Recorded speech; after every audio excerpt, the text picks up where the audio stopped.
Las reformas borbónicas modificaron sustancialmente la organización territorial de las colonias hispanas en América durante el siglo XVIII. A esto hay que sumarle que las guerras de independencia dieron paso a disputas territoriales que se han mantenido hasta hace unas décadas. ¿Cómo se fijaron entonces las fronteras de las nacientes repúblicas en Sudamérica? ¿Cuáles fueron los primeros límites del Perú independiente? ¿Qué problemas fronterizos tuvo el Perú en sus inicios? Vamos a resolver estas y otras interrogantes sobre la historia de los límites del Perú republicano.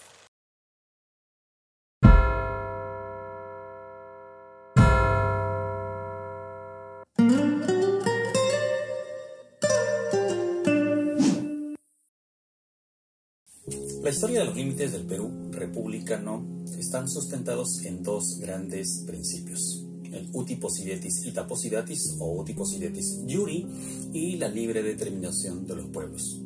Hay un tercer principio que veremos posteriormente, pero empecemos con estos dos. Sobre el uti possidetis ita possidetis o uti possidetis iuri, debemos decir que es un principio de origen romano y que toma como fecha de referencia 1810 para fijar las fronteras de las nacientes repúblicas en Sudamérica. Además, considera importante las reales cédulas que la corona española había remitido hasta esa fecha. Recuerda, 1810. Así, por ejemplo, en 1798, Puno y Chucuito se reincorporaron al virreinato del Perú. Eso significa que al momento de la independencia, entonces Puno y Chucuito formarían parte de este territorio. En 1802, Maynas y Quijos volvieron del virreinato de Nueva Granada y se incorporaron al virreinato del Perú. Entonces, al momento de la independencia, Quijos y Maynas formarían parte de la naciente República de Perú. En 1803, Guayaquil volvía al virreinato del Perú. Es decir, al proclamarse la independencia, Guayaquil formaría parte del territorio de este naciente estado. Hay que añadir que en 1810 don Fernando de Abascal y Sousa, el marqués de la Concordia, toma control del Alto Perú. No hay una real cédula que lo avale. Por ello, se desestima que el Alto Perú, la audiencia de Charcas, hoy Bolivia, haya formado parte de este territorio llamado Perú al momento de su independencia. Bajo este principio, además, Jaén de Bracamoros era de Nueva Granada desde 1739. Es decir, al momento de la independencia, Jaén no formaba parte del naciente estado peruano. Así es como se fue configurando entonces bajo el principio de uti possidetis iuri. La libre determinación de los pueblos, a diferencia del uti possidetis iuri, que considera las reales cédulas, es decir, los títulos coloniales, estima el uso de las actas de independencia de las nacientes repúblicas. Sus orígenes se remontan a la independencia de los Estados Unidos de Norteamérica y a la Declaración de Derechos del Hombre y el Ciudadano en Francia. De esta forma, Jaén de Bracamoros se incorporaba al naciente Estado peruano. Guayaquil terminó anexándose a la Gran Colombia y el Alto Perú dio vida a la naciente República de Bolivia. Nuestros límites, al momento de la independencia, fueron variando, pero ya para 1827 teníamos por el norte límites con la Gran Colombia. Aunque pronto esto cambiaría, pues al desintegrarse en 1830 pasaron a convertirse en límites con Ecuador y Colombia. Por el sur limitábamos con la naciente República de Bolívar, así es, Bolívar, que luego se convertiría en Bolivia. Y por el este con el Imperio de Brasil. Así es como se configuraban nuestros límites utilizando estos dos principios: uti possidetis iuri y libre determinación de los pueblos. Revisemos tres casos particulares: Guayaquil, Jaén y Bolivia. Sobre Guayaquil, les mencionaba que se incorpora al virreinato del Perú y por ende, al momento de la independencia, se convierte en una de sus provincias. Pero terminamos perdiendo Guayaquil. Veamos qué ocurrió. Para 1822 hay una reunión en esta región entre Simón Bolívar y José de San Martín. Y el imaginario popular cuenta que cuando San Martín desembarca en Guayaquil, lo recibe don Simón Bolívar con la frase: bienvenido a tierras gran colombianas. Y hay que ser bastante inocente para pensar que con esta frase Simón Bolívar le estaba diciendo a José de San Martín: oye, has perdido Guayaquil. O que don José de San Martín haya renunciado al control de Guayaquil solo escuchando al Libertador del Norte. Pasados los años, allá por 1828, estalló una guerra con la Gran Colombia. Y esta guerra hace que el presidente José de la Mar movilice a las fuerzas marítimas y terrestres. La campaña marítima fue espectacular para Perú, pero la campaña terrestre tuvo duros reveses. Pese a ello, las tropas peruanas terminaron ocupando territorio gran colombiano. Todo hacía suponer que Guayaquil terminaría formando parte del Estado peruano. Pero hay un golpe de Estado, cae don José de la Mar, ingresa Agustín Gamarra y se firma el Tratado Larrea-Gual. Un tratado en el que, aunque no se convocó a consulta popular, no se le preguntó a la gente, ni se respetó el uti possidetis iuri, terminó entregándose Guayaquil a la Gran Colombia. Así, con este tratado, el Perú perdía Guayaquil en 1829. A 1830, cuando nace Ecuador, este tratado queda sin efecto y ahí vendrían nuevos problemas con estos países, Colombia y Ecuador. Otro caso es Jaén de Bracamoros. Jaén proclamó su independencia el 4 de junio de 1821, es decir, un mes y días antes que San Martín aquí en Lima.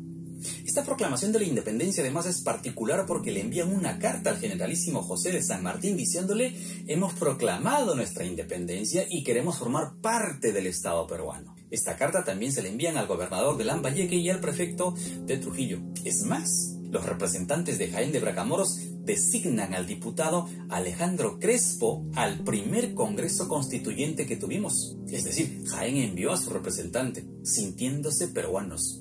Así es como Jaén, que inicialmente pertenecía al Virreinato de Nueva Granada, se incorporó al Perú bajo el principio de libre determinación de los pueblos. Y aquí sí se aplica exactamente el principio de libre determinación de los pueblos. Jaén hoy es Cajamarca. Y lo de Bolivia es no solo un punto aparte, sino una cuestión muy delicada, puesto que hasta 1825 no estaba claro su escenario. Tanto el Río de la Plata como el Perú se disputaban su control. Pero el 6 de agosto de 1825, en el Congreso o Asamblea de Chuquisaca, se forma, a nombre de los diputados de esta región, la República de Bolívar. Se sabe que tras esta denominación había estado Antonio José de Sucre, y tras José de Sucre, Bolívar, quien estuvo pugnando porque esta región se proclame independiente. ¿Qué intereses había detrás de todo ello? Pues hay una cuestión comercial, una cuestión económica que favorecía la separación del Alto Perú para romper el circuito comercial y acaso afectar a los comerciantes de Lima. El empoderamiento de los comerciantes altoperuanos y junto a ellos la ruta que llegaba hacia Cusco habría hecho que los comerciantes de Lima y del norte colapsen económicamente. Y algún interés tendría por ahí don Simón Bolívar. Lo cierto es que nace así la República de Bolívar en 1825. Al tiempo cambiaría el nombre a República de Bolivia y tomó como base el territorio de la Audiencia de Charcas. Así es como se configura entonces el territorio peruano de nuestra naciente república. Y en los primeros años de esta vida independiente, el Perú tenía poco más de 1.700.000 kilómetros cuadrados, así como lo oyes. Más de 1.700.000 kilómetros cuadrados. Actualmente tenemos poco más de 1.285.000 kilómetros cuadrados. Es decir, que haciendo restas, el Perú ha perdido en estos 200 años de vida independiente 500.000 de kilómetros cuadrados. Más de 500.000 kilómetros cuadrados que no tienen mayor explicación. ¿Cómo pudo ocurrir esto? A ver, ¿qué hicimos mal? ¿Se aplicó mal el uti possidetis iuri, la libre determinación de los pueblos? ¿Tuvimos alguna guerra en la que nos fue tan mal? ¿No se respetaron los principios? A ver, el Perú ha tenido 12 guerras durante su vida republicana. Y de estas 12 guerras, atenta, de estas 12 guerras hemos perdido 2. Hemos ganado 10 guerras. Pero entonces, ¿qué pasó? Veamos, con Ecuador hemos tenido 5 guerras. Las 5 victoriosas para el Perú. Y pese a estas victorias, el Perú ha cedido a Ecuador 11.000 kilómetros cuadrados de territorio. Con Colombia la historia no es distinta. Con Colombia tenemos 2 guerras y las 2 ganadas. Y pese a haber ganado son 12.700 kilómetros cuadrados y algo más que se han cedido a este país. Con Bolivia también tenemos 2 guerras y las 2 las hemos ganado. Y pese a haber ganado, el Perú ha cedido a Bolivia 27.000 kilómetros cuadrados. Con Chile la historia es distinta. Con Chile hemos perdido 2 veces. Las 2 derrotas que tenemos son con Chile. Y con estas derrotas el Perú ha perdido más de 85.000 kilómetros cuadrados. Y adivina qué, con Brasil no tenemos una sola guerra. El Perú no tiene guerras con Brasil. Y pese a ello, Brasil es el país que más territorio le ha arrebatado al Estado peruano. Estamos hablando de más de 400.000 kilómetros cuadrados. Ajá, más de 400.000 kilómetros cuadrados. Veamos cómo pudo ocurrir esto. Al empezar este video les explicaba la presencia de 2 principios demarcatorios para la fijación de límites durante los primeros años de vida independiente. El uti possidetis iuri o uti possidetis ita possidetis, que son algo así como lo que poseíste lo seguiréis poseyendo, lo que tenías hasta 1810 lo seguirás teniendo cuando seas independiente, y la libre determinación de los pueblos. La libre determinación de los pueblos que toma como referencia las actas de independencia y se establece para las nacientes repúblicas. Pero en los lugares en donde no están claros los límites coloniales y la población no ha decidido, se aplica un tercer principio del que poco les han hablado. Este se llama la acción civilizadora y colonizadora. Así es. Este principio, acción civilizadora y colonizadora, fue utilizada en aquellos casos en donde los límites coloniales o eran imprecisos o no existían, y la población o era nula o desconocía su nacionalidad. También es conocido como uti possidetis factum y se aplicó principalmente y de manera recurrente con Brasil. En 1851 el Perú va a firmar el Tratado de Herrera da Ponte Ribeiro con Brasil, y este no es otra cosa que una convención de comercio y navegación. No es un tratado de límites. Sin embargo, en esta convención de comercio y navegación, el Estado peruano termina cediendo una vasta región amazónica desconocida, más la comunidad de Tabatinga. Miren, que sin haberlo pedido Brasil, el Perú termina cediendo territorio. Esto para conseguir la navegación libre en el río Amazonas.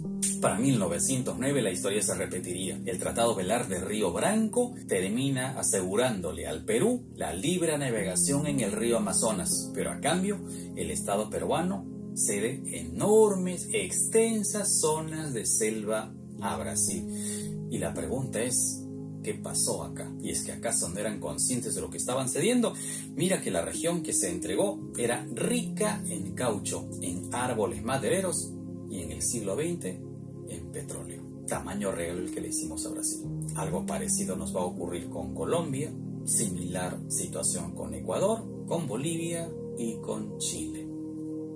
En síntesis, no perdimos territorio por la aplicación de principios como el uti possidetis o la libre determinación de los pueblos, o por último la acción civilizadora o colonizadora. Tampoco los perdimos por guerras en las que hayamos sido vencidos, a excepción de Chile. Básicamente perdimos territorio por el abandono de los políticos, el abandono de estas políticas de fronteras, por la desidia de los grupos políticos, por ese desinterés en los regímenes de frontera, por no ser atractivas a sus intereses. Mención aparte los diplomáticos. Estos diplomáticos y los grupos de poder que no tuvieron la capacidad de fijar límites definitivos, sino hasta muy avanzado el siglo XX. Y aún hoy tenemos 2 temas pendientes: la soberanía marítima y la participación peruana en la Antártida. Pero esos son temas que los veremos en otra entrega. Recuerda, entender nuestro pasado madura la conciencia de nuestra libertad. Por lo contrario, afirma nuestra esclavitud. Hasta la próxima.